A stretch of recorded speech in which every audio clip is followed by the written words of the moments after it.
What's up, everybody? I just wanted to share this book, Light and Truth, collected from the Bible and ancient and modern history, containing a universal history of the colored and the Indian race from the creation of the world to the present time, by Robert Benjamin Lewis.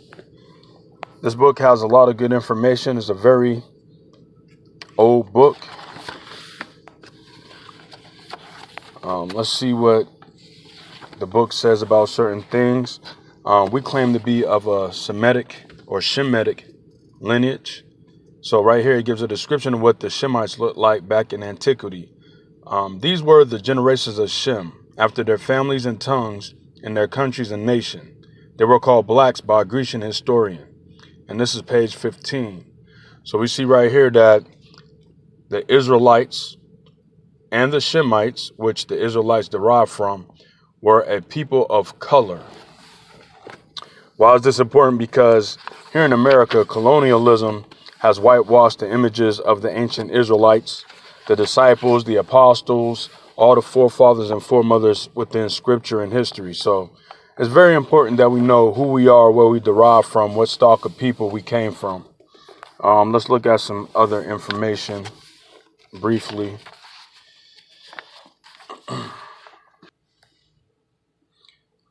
Page 47 talks about the black Jews in Hindustan, which is India, having descended from the 10 tribes. They called themselves Jews. It also states that they had sacred writings before the Babylonian captivity. They called themselves the Yehudi. And there's other descriptions pertaining to our brothers and sisters in Hindustan, or better yet known as India.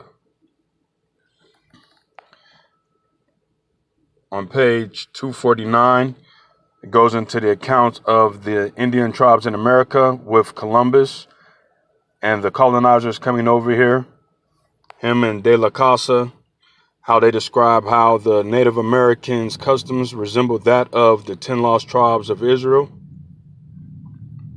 So as you can see, you can get this information also in a book called Lost Tribes and Promised Lands.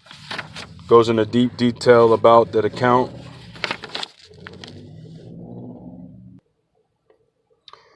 Another point to bring out, there's been a lot of discussion about when do we observe the beginning of the day within our community.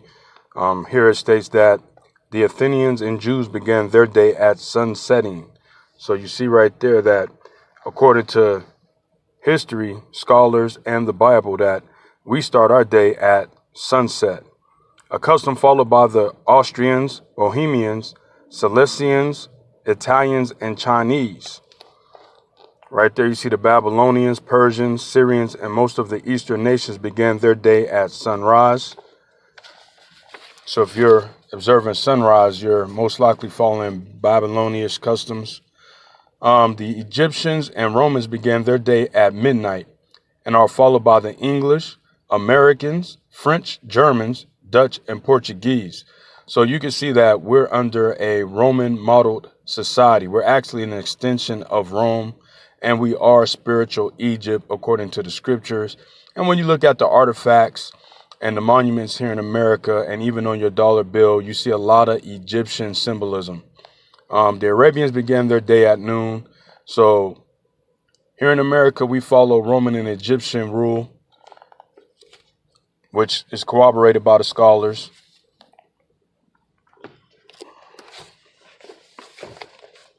Last but not least, let's look at this page, which is 339. Goes into the word Negro. Negro is derived from the Latin term niger. When you look that word up, it's not Niger. The I is a long E. It is Niger, meaning black. Moor, a marsh, a fen, a Negro. Negro, black Moor. Moor, a Negro. Negro, a black Moor, a Moor. Moor, a black man. So you get the idea of what the word interchangeably means. And let's go over here to the next page, 340.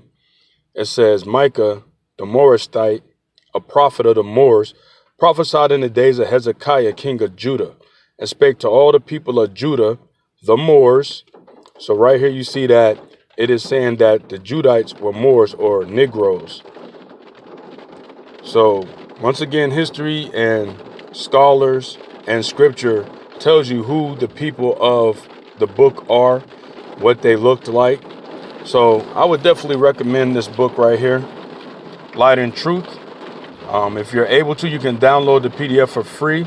But if you like me, I like to get the book so I can have it in my hand and read it and be able to pass it down or let somebody use it. So, shalom. Everybody have a good day. Talk to you.